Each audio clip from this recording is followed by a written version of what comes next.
Okay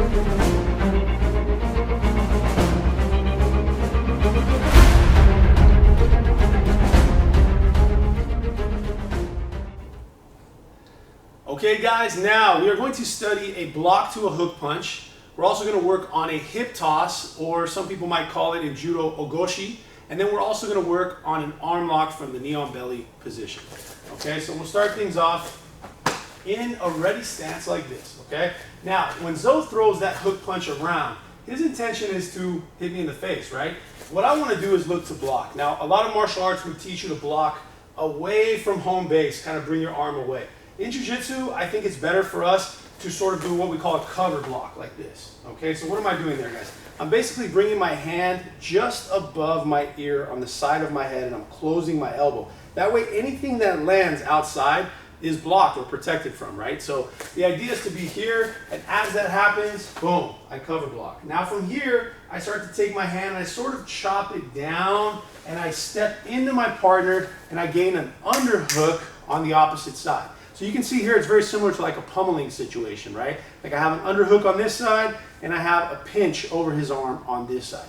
Now once we're here, the goal for me is to get into something called a T stance. Now watch what happens here. I start to deepen this arm, and I step around that corner. So I go here, okay? Now from this position, if you look at our feet, they're kind of shaped like a capital T, right? And that's what I want. Now with my ear, I'm gonna make sure that Zoe's not bending too far forward. If he's bending forward, it's hard for me to get my hips in front. So look, from this hugging T-stance position, I kind of straighten him out here, okay? Now, what do I do next? I'm gonna turn my toes and point my toes in the same direction as his foot, okay?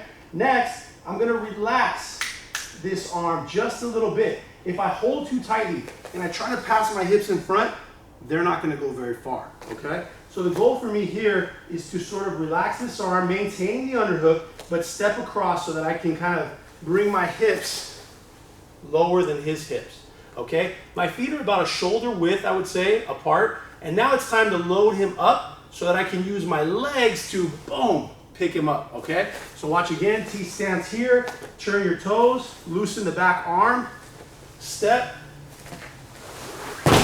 and bring him over, okay? Now notice where we land. I still have his arm, it's turned. So I still have his arm under my arm, and now I have what looks to be like a knee on belly position, okay? Now I'm gonna bring that knee a little bit higher up, resting my weight, and I'm gonna take this arm and drive it underneath, picking Zoe's arm up into my armpit. Now once this happens, I squeeze, I place my hand on his shoulder, and I make a connection here, okay? I grab my wrist.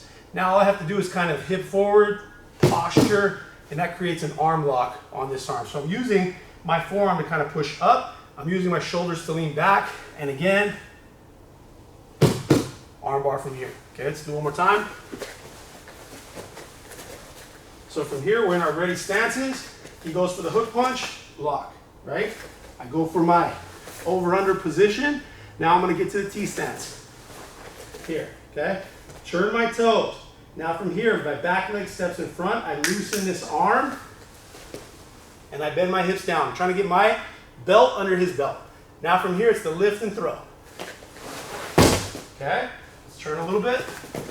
Notice how when he falls, his arm's still here. Transfer a little more weight, shoot the arm under. 1, 2, lean back, and finish.